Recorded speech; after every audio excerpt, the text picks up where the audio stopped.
नमस्कार, मैं राकेश कुमार। खबर की पाठशाला में आपका स्वागत है। मैं प्रतिदिन आपके लिए राष्ट्रीय, अंतर्राष्ट्रीय, खेल जगत, अर्थ जगत की खबर लेकर के आता हूं। मैं वृत्ति से शिक्षक हूं। दिल्ली विश्वविद्यालय में पत्रकारिता विभाग में सहायक प्राध्यापक हूं। मैं प्रवृत्ति से लेखक हूं। मैंने कई किताबें लिखी हैं, जिसमें जेपी की बायोग्राफी, लोकराज के लोकनायक जिसे नेशनल बुक ट्रस्ट ने छापा है। मैं खबरों पे नजर रखता हूं, आपके लिए खबर लेकर के आता हूं, तो आप मुझे खबरीलाल भी कर सकते हैं। आज की प्रमुख खबरों पे हम नजर डालते हैं। जो सबसे बड़ी खबर आज की बनी है, आयुष्मान के मुकाबले संजीवनी। इसमें दिल्ली सरकार द्वारा जो संजीवनी योजना की घोषणा की गई, 60 साल से अधिक उम्र के बुजुर्गों के लिए, केजरीवाल जी ने निःशुल्क उपचार देने का जो है वादा किया है, घोषणा की है। यह खबर प्रमुखता से छापी गई है। इसके अलावा मुंबई में नौसेना की स्पीड बोट ने यात्री बोट पे टक्कर मार दी, से 13 की मौत हो गई। यह भी खबर प्रमुखता से छापी गई है, जिसमें 10 नागरिक शामिल थे मरने वालों में, और एक नौसेना का जवान भी शामिल है। 99 लोगों को सुरक्षित बचा लिया गया है। 5 अभी तक लापता हैं, जिनकी तलाश जारी है। एक चौंका देने वाली खबर है, अश्विन ने अचानक संन्यास लिया। रविचंद्र अश्विन भारतीय क्रिकेट टीम के वरीय सदस्य हैं, अच्छे खिलाड़ी हैं, और अनिल कुंबले के बाद इन्होंने टेस्ट क्रिकेट में सबसे ज्यादा विकेट लिया है। 106 मैच खेलते हुए इन्होंने 537 विकेट झटके हैं। इन्होंने कल अचानक गावस्कर बॉर्डर श्रृंखला के दौरान, जब 1-1 से मैच ड्रॉ हुआ, उसी दौरान इन्होंने संन्यास की घोषणा कर दी है। एक बड़ी खबर है, एंकर स्टोरी के रूप में दैनिक जागरण ने भी छापा और कई अखबारों ने छापा है। अस्पताल में भर्ती नवजात को बचाने आगे आई 15 माताएं। एक बच्चा है, नवजात है, जिसकी माता बीमार है, और उसे प्रतिदिन जो है दूध की आवश्यकता 360 मिलीलीटर की होती है, माँ के दूध की।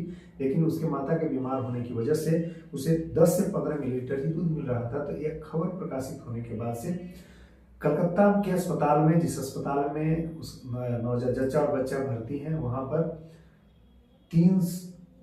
लगभग 360 मिलीलीटर दूध, माँ के दूध के लिए 15 से अधिक माताएं जो है सामने आ गई हैं। यह मानवता के लिए बहुत बड़ी खबर है, मातृत्व के लिए बड़ी खबर है।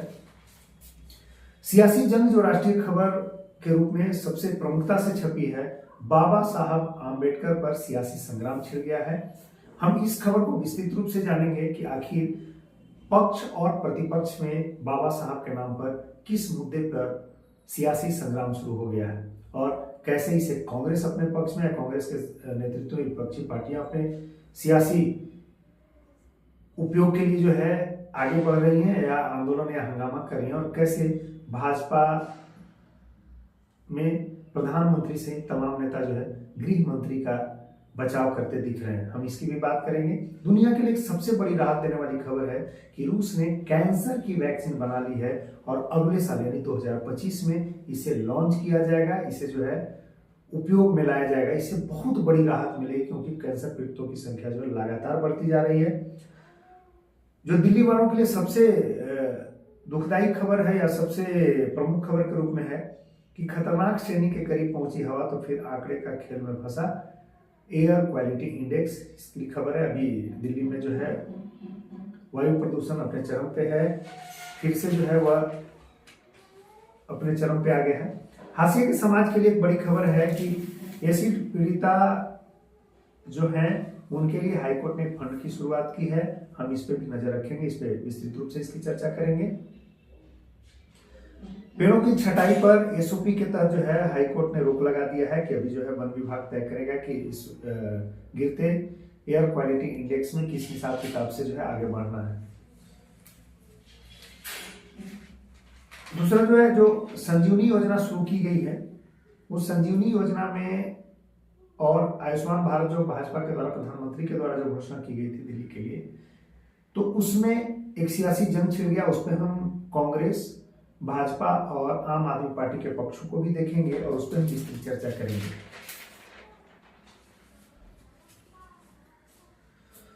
अभी दिल्ली में चुनाव का वक्त चल रहा है। चुनाव की घोषणा होने वाली कुछ ही दिनों में, संभवतः जनवरी 4-5 को चुनाव की घोषणा हो जाए, और फरवरी 6-7 के आसपास चुनाव हो जाए, क्योंकि यहाँ सरकार के 5 साल पूरे होने वाले हैं और आम आदमी पार्टी चौथी बार सरकार बनाने के हिसाब किताब से चुनाव लड़ रही है, इसीलिए लगातार घोषणाएं भी हो रही है और सियासी संघर्ष भी चल रहे हैं। वहीं भाजपा और कांग्रेस पार्टी इस प्रयास में है कि कैसे फिर से दिल्ली पर जो है दिल्ली की सत्ता पे काबिज हुआ जाए। तो हम प्रतिदिन कोई एक सीट की चर्चा करेंगे जिसमें कैसे किन लोगों का किस्मत जो है, किन सियासी नेताओं का किस्मत, राजनीतिक नेताओं का किस्मत जो है वहां से खुला और कैसे बंद हुआ, हम उसकी भी चर्चा करेंगे।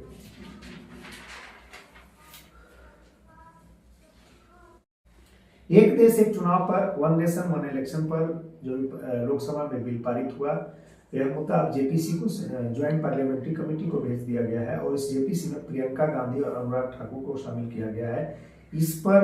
इस खबर को भी सभी अखबारों ने प्रमुखता से छापा है। 2034 में लोकसभा के 7 हो सकते हैं सभी विधानसभा के चुनाव, ऐसी संभावना जो है ये one election one nation one election के तहत जो प्रस्ताव आ रहे हैं, जिस पे काम चल रहा है, उस पर यह संभावना है। एक दैनिक जागरण में एक फोटो तस्वीर, फोटो कैप्शन के साथ जो है फोटो न्यूज छपी है, जिसमें राजनीति से इतर गर्मजोशी नाम से यह फोटो छपा है, कैप्शन के साथ यह फोटो छपा है, जिसमें दिखाया गया है कि ओवैसी और निशिकांत दुबे कैसे राजनीतिक रूप से बिलगाव रखने के बावजूद भी, तलखी रखने के बावजूद भी संसद में बिल्कुल गर्मजोशी के साथ मिल रहे हैं। तो सियासी लोगों की नजर उस तस्वीर पे जरूर जाएगी। उत्तराखंड में 1 जनवरी 2025 से होगी समान नागरिक संहिता, यूनिफॉर्म सिविल कोड 1 जनवरी 2025 से लागू की जाएगी, अभी बड़ी खबर है। मोदी से शरद पवार की अनार वाली मुलाकात के कई अर्थ नाम से एक खबर प्रकाशित हुई है। इसमें मुख्य रूप से जो अभी महाराष्ट्र में चुनाव हारने के बाद शरद पवार एक अनार लेकर के नरेंद्र मोदी से मुलाकात कर उनके आवास पर पहुंचे, इसको जो है सभी अखबारों ने प्रमुखता से छापा है। अर्थ जगत की खबरों पर अगर नजर डालें तो उत्तराखंड के पर्यटन को केंद्र के संबल की दरकार, यानी केंद्र सरकार से मदद की गुहार मांगी गई। हेल्थ और लाइफ इंश्योरेंस पर राहत मिलना तय, ऐसी जीएसटी काउंसिल का दावा है। पवित्र उपवन के प्रबंध को व्यवसाय नीति बनाने की सुप्रीम कोर्ट ने की अनुशंसा। ठीक है, खेल जगत की खबरों की बात हम करें कि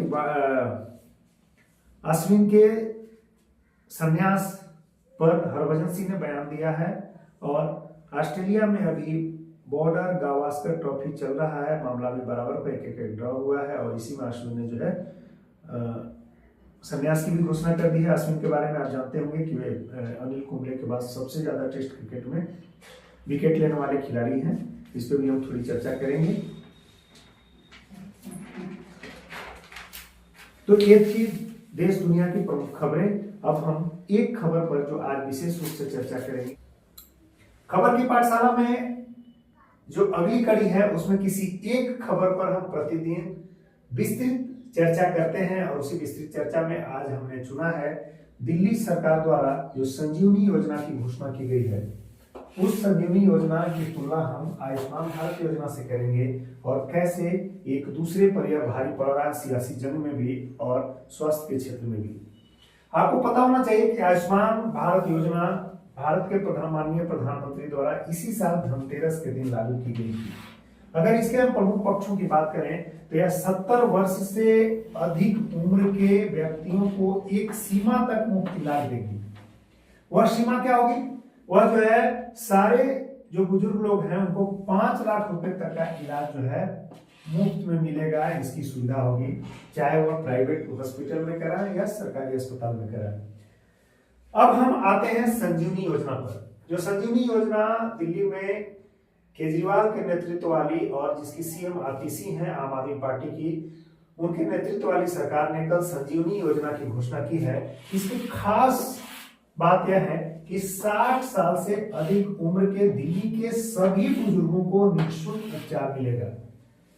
60 साल से अधिक उम्र के जो दिल्ली के सभी बुजुर्ग हैं उनको निःशुल्क उपचार मिलेगा और निःशुल्क उपचार में शुल्क की ना कोई सीमा है, ना तो शुल्क की कोई सीमा है और न ही आय का कोई बंधन है। चाहे वह अधिकतम कितना भी खर्च हो वह वहन सरकारी अस्पताल में किसी भी आय ग्रुप के जो बुजुर्ग होंगे जिनकी उम्र 60 साल से ऊपर है, जो दिल्ली की नागरिकता धारक दिल्ली में रहते हैं, उन्हें दिल्ली सरकार जो है निःशुल्क चिकित्सा सुविधा उपलब्ध कराएगी। इसमें ना आय का बैरियर है और ना इलाज के अधिकतम सीमा का कोई बैरियर है, ना सरकारी अस्पताल का बैरियर है, ना प्राइवेट अस्पताल का बैरियर है। कुल मिलाकर के यह मुफ्त में पूर्ण संपूर्ण इलाज का दावा करती है संजीवनी योजना। और आम आदमी पार्टी के संयोजक जो केजरीवाल साहब है, उन्होंने इसकी घोषणा की है। इसका पंजीकरण अभी आरंभ कर दिया गया है, जबकि आम आदमी पार्टी की अगर सरकार आती है पुनः दिल्ली में चौथी बार तो इसे लागू कर दिया जाएगा। अब यहाँ सोचने वाली बात है कि आखिर सियासी संघर्ष क्या है, यह सोचने की बात है। दिल्ली में लगभग 23 लाख जो है सीनियर सिटीजन है जिनकी उम्र 60 साल से ऊपर है। दिल्ली सरकार या भारत सरकार की यह महती जिम्मेवारी है कि इन सीनियर सिटीजन्स को स्वास्थ्य की सुविधाएं उपलब्ध कराई जाए, क्योंकि पूरी जवानी उन्हें देश निर्माण में लगाया है। जो आर्थिक इनकी गतिविधियां रही है वो देश निर्माण के लिए हुई है। बुढ़ापे में आश्रितता की स्थिति में आ जाते हैं, तो ऐसी स्थिति में इन्हें जो है सारी स्वास्थ्य की सारी सुविधाएं होनी चाहिए। और एजिंग इटसेल्फ अ डिजीज, बढ़ते उम्र अपने आप में है रोग उत्पन्न हो जाते हैं, एक रोगी की स्थिति में ला देते हैं। तो यहाँ पर 23 लाख जो सीनियर सिटीजन दिल्ली में रहते हैं उनके लिए यह योजना सचमुच एक संजीवनी की तरह होगी, क्योंकि उन्हें मुफ्त में इलाज मिलेगा, निःशुल्क उपचार मिलेगा। प्राइवेट अस्पताल की सीमा होगी, ना सरकारी अस्पताल की सीमा होगी। अपर लिमिट चाहे इलाज का कुछ भी हो, इन्हें जो है दिया जाएगा। यहाँ पर सोचने वाली बात है कि भाजपा कहती है कि अरविंद केजरीवाल की सरकार सियासत कर रही है, और उनका कहना है कि हमने भी, हमारे प्रधानमंत्री ने भी धनतेरस के दिन इसे लागू कर दिया था और 70 साल से अधिक उम्र के व्यक्तियों के लिए एक सीमा तक, यानी 5 लाख तक की सीमा, 5 लाख तक मुफ्त इलाज की जो है सीमा तय की गई थी। देखिए अंतर क्या है, दोनों में अंतर को समझिए। 10 साल का अंतर है, यानी 60 साल के जो बुजुर्ग होंगे, 60 और 60 साल से अधिक उम्र के जो बुजुर्ग होंगे, उन्हें संजीवनी योजना का लाभ मिलेगा। जबकि आयुष्मान भारत योजना के तहत अगर लाभ मिलता, दिल्ली सरकार इसे अपना लेती, तो 70 साल से अधिक उम्र के व्यक्तियों को 5 लाख तक का मुफ्त इलाज मिलता। यहाँ पर इलाज के अधिकतम राशि का कोई बंधन नहीं है, ना आय की सीमा है, ना उम्र की सीमा तो है 60 साल से ऊपर, ना आय की सीमा है और ना अस्पताल की सीमा है, और न ही इलाज के अपर लिमिट की सीमा है। तो इस स्थिति में यह जो है आयुष्मान भारत पर भारी पड़ेगा। और संजीवनी योजना के आने के बाद से राष्ट्रीय राजधानी क्षेत्र दिल्ली में जो अगले महीने फरवरी में होने वाले चुनाव है, जो संभावित तिथियां उसकी लगभग 5-6 के आसपास होगी, उसमें आम आदमी पार्टी की सरकार को लौटाने के लिए सचमुच संजीवनी की तरह काम करेगा। इसमें तो एक और योजना है जो महिलाओं के लिए अभी 1100 रुपया प्रति माह केजरीवाल सरकार ने घोषणा की थी। केजरीवाल सरकार करना उचित नहीं हुआ, आतिशी के नेतृत्व में सरकार चल रही है। चूंकि संयोजक इसके आम आदमी पार्टी के अरविंद केजरीवाल है, तो वहां पर 2100 रुपए प्रति माह की घोषणा जो है महिलाओं के लिए की गई है, जो काम घर में, डोमेस्टिक महिलाएं हैं जो घर में काम करती हैं, हाउसवाइफ्स हैं, उनके लिए।